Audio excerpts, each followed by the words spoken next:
What's up, guys? It's Ben, and I just want to give you a little backstory about my parents first. They both grew up in Vietnam as Roman Catholics, which means they would go to church every weekend and even go on the holidays. And when they sailed from Vietnam to the western part of the U.S. and eventually ended up in Memphis, they met at a church and eventually got married there. And after that, they went to Kansas. Had my brother and sister who are 9 and 7 years older than me, respectively. And at the time, they weren't living in a house; they were living in an RV. It wasn't very extravagant, obviously, but that's all they could afford at the time.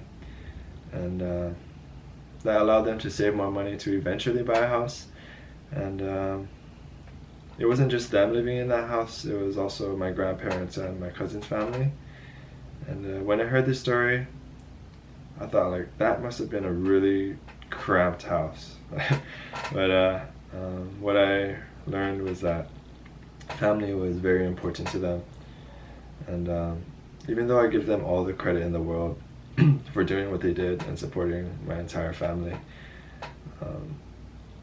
they say that they couldn't have done it without God. And they said that going to church every weekend gave them that special boost to keep doing what they're doing.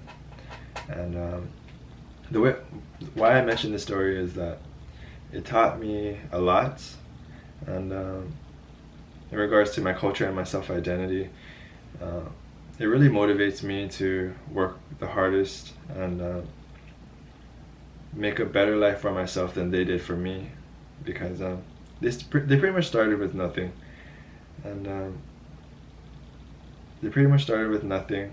So given the foundation that I already have, it would make sense for me to build a better life for myself, and there should be no reason for me to go downhill from here.